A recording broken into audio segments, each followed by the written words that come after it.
You don't have to suffer anymore. The odds can be stacked in your favor, and it's never been easier to lose weight, save money, and have the best life ever. This video is about how I got sober on my own and how you can too. I'll share 5 top benefits of stacking monk mode on Sober October, or any 30-day period for that matter. And hey, if we're just meeting for the first time, my name is David Whipple. I help men like you grow in their self-development journey with practical tips and tools that move the needle, especially for the minimalist lifestyle. One of the keys to unlocking the life we want is identifying what's essential, minimizing all distractions, and syncing our deeds with our dreams. I've learned that one thing that will really move the needle in life is to overcome our addictions, which are really holding us back more than anything else. So these things that I'm going to share with you in this video have helped me, and I know they will for you too. So let's get into it. The first thing that's helped me to get sober from alcohol is that it helps more than anything just to think about our overall health, whether it's really good, just okay, or really bad. And if we can think about it more, we can start to manage it more. And you don't want to get sick and die slow and all of the degenerative diseases that come with old age and lack of self-care. So one of the things that really helps when it comes to thinking of overall health is our weight. That's a big issue for most people. I know it has been for me. Weight loss can be a big motivator for people. And so that has helped me to get my weight back in shape because I've gotten really out of shape. Improved mood, mental health is a big motivating factor because I have noticed over time that my mental health has declined a little bit and it's not as good as it could be. Another thing that really helped me to get sober was smells. I didn't like the way I smelled when I drank. You know, when you drink way too much or any kind of addictive substance that you're doing, it can offset your pH balance inside your body. So it can make us smell bad. Oftentimes our breath too, if we're around other people, and especially if you've got a lady in your life or a wife, or if you're just close with other coworkers, it's really not a good thing to be smelling bad. So that was a big motivator to help me get sober. And habits is something I've been thinking a lot about recently over the past few months. And my habits have, gotten really out of whack. And so it helped me to think, okay, I want to simplify my life, get my habits in order. And so it was a very simple process of just focusing attention on it and then putting it into practice. So if you want to think about your health and longevity, that's the first step, is just to start thinking I should take care of myself, because hopefully you'll have a long, prosperous life to live. And it's less likely to be a reality if we're suffering through our addictions. So I've gained a lot of weight over the last few years. And ever since I turned 40, I'm 44 now. So for the last 4 years, I've been gaining weight. It makes me feel really bad, actually.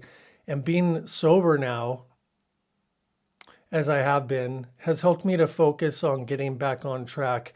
At the beginning of this month in October, I weighed 174. My baseline weight for all my adult life was 155. So that's just all like fat and laziness right there.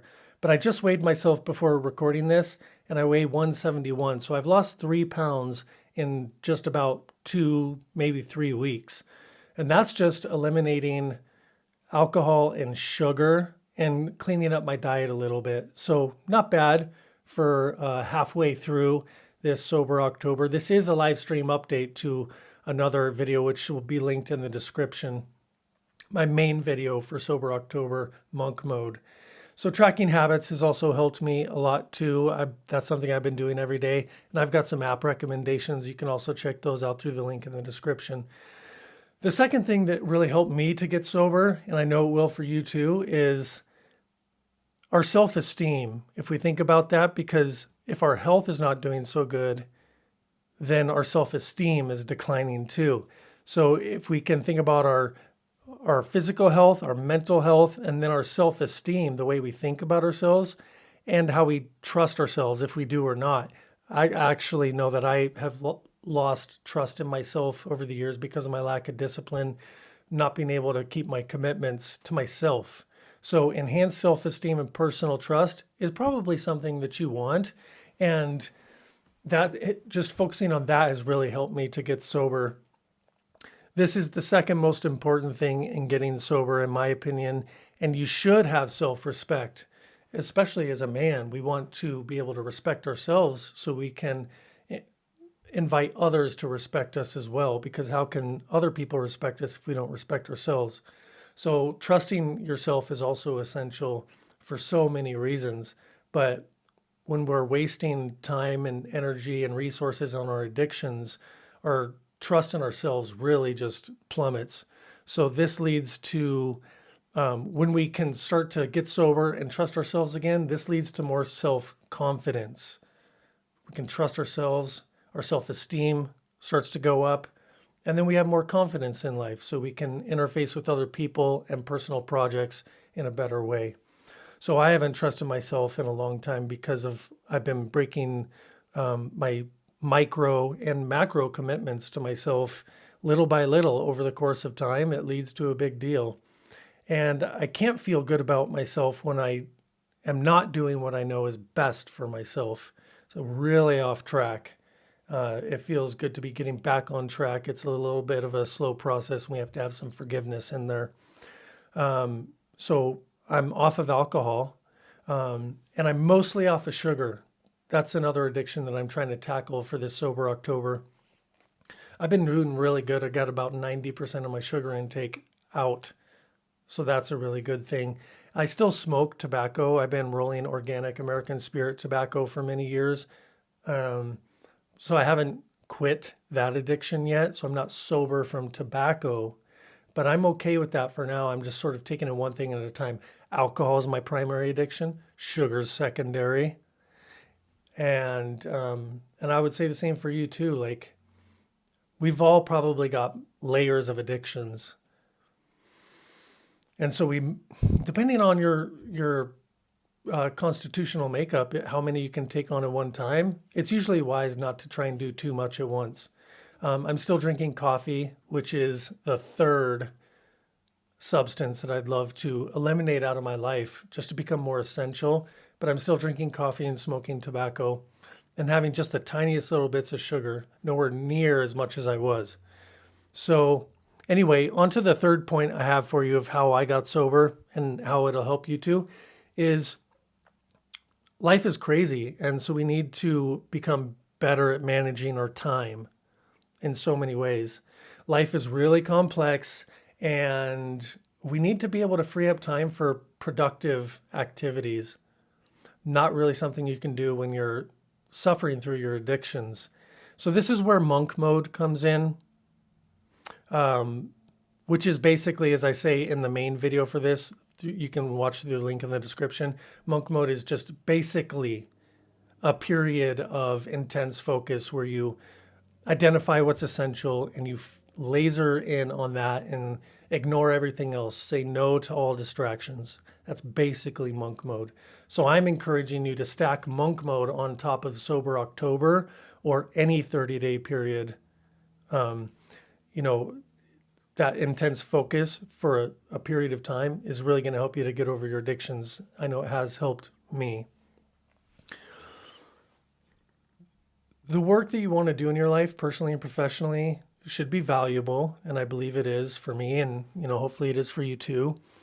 These passion projects, they need time to get deep work done, and goals and dreams, they need to be managed. Whatever you have in your heart that you want to bring forth into the world, and beyond those projects, we want to be able to free up time for some kind of spontaneity or fun and family time as well.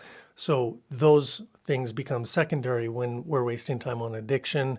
But wanting to do that has helped me. It's been a motivating factor to get sober. So I wasted a lot of time over the years. In fact, I did a little bit of calculations for you. The amount of time that I've wasted on alcohol addiction has been about 140 hours a month or 1,680 hours a year. And that's about 36,960 hours over the 22 years that I've been addicted to alcohol. That's just time. And I'm rounding down on those numbers too. It's probably higher, but it almost hurts to look at the numbers like that too. And I'd encourage you to look at it too, because when we can look at the data soberly, it can be a big motivating factor to get sober and stay sober. So now I track my time, and I use an app, Timery, which pairs with Toggle. The links are in the description. So now I'm really just focusing on what I'm doing exactly with my time, so I can look at it over the week and the month as data builds up, so I can be able to manage my time better and see where I might be procrastinating, getting distracted, or if I'm really making small wins and advancing on my projects. So I'd encourage you to take a look at your time management as well. And then when we're tracking it, we can put things on the calendar. That's something I've been practicing over the last month now, is really just populating priorities into the calendar. And once we do that, it's more of that commitment to ourselves, so we can build that trust, because when it gets into the calendar, it's more likely to actually get done. And so the final thing about time management here is that we want to communicate our journey and our process and our dreams and our goals and our projects with other people, your family, your friends, your colleagues. We want to take what's in our heart and mind and share that with other people in our lives, so they are aware of what we're trying to do, ideally so they can support us in that instead of contributing to more distractions.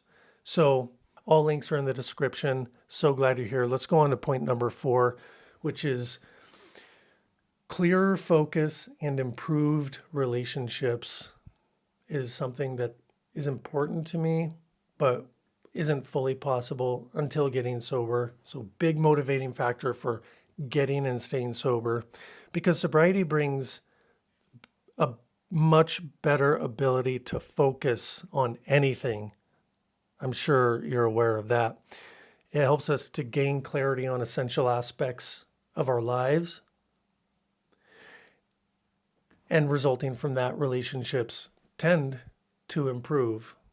For me, slowly but surely. And it'll help us get closer to our dreams and our goals.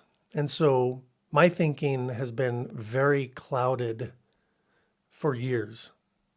And so it's only starting to become more clear what's going on in my head, especially because I actually just started yesterday a new habit that I'm tracking for journaling.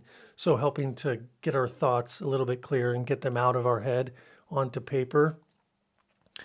My focus was always on myself. It's very self-indulgent to perpetuate those addictions in our lives. And it just feeds the addictions, that focus on the self.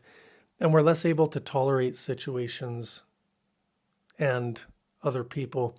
So now all of that is starting to improve for myself.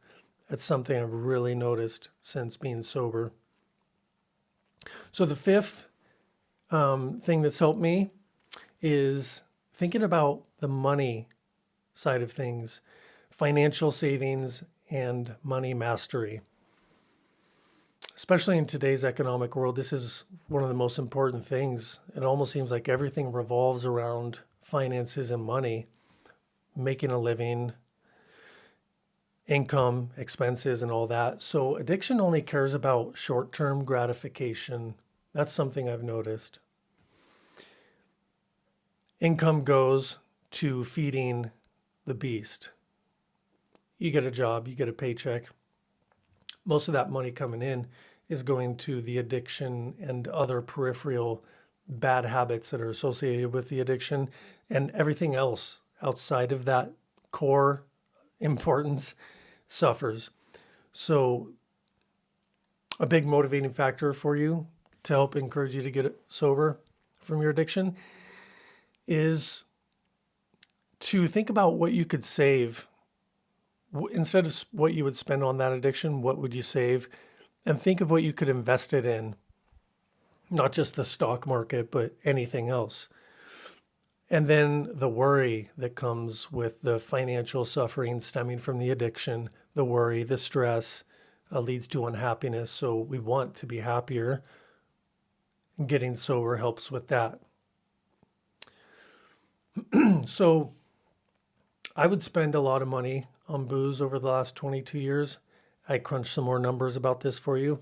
And that's about $600 a month, rounding down, or $7,200 a year. That's about $158,400 over 22 years. Painful. So now I'm finally able to start saving up a little bit more. It's a slow process for me. And some of that isn't possible if we don't have somebody else in our lives, like my wife, Tracy, and there's some back and forth with that. But I'm finally able to get my finances back in order. And now I can focus on healing my relationship with money, which has gotten really off a track. And so honestly, I have a long way to go with that, but it's a work in progress like anything. And so just getting into sobriety for me after these 22 years, there has to be some sensitivity and forgiveness in that. But I am committed to the path of financial savings and money mastery, clearer focus and improved relationships, and a deep desire for managing my time better, which is especially tough now that we have our first child. It seems like productivity is just flatlined. So that's definitely a harsh lesson to learn. And then that self-esteem, the confidence, the trust in ourselves, that's an evolution and process. And then overall, the big picture is our health and longevity, because at the end of the day, what matters more than our ability to wake up and not be physically suffering or decrepit in old age? So in a way, we want to think about our dying days and our death and how we want that to be, and then reverse engineer that back to this year, this month, this week, this day. What do we need to focus on and do in order to get there? So that's all I got for you in this video today. If you want to learn more about Monk Mode and Sober October in greater detail and in a cinematic way too, the video that I made for you, you can check it out right here. I encourage you to watch it. I really enjoyed making it for you. I think you'll find a lot of value in it too. So if you like what I'm offering and you want more, go ahead and subscribe to this channel. I really appreciate you tuning in. Drop your comment below. I'll catch you in the next video.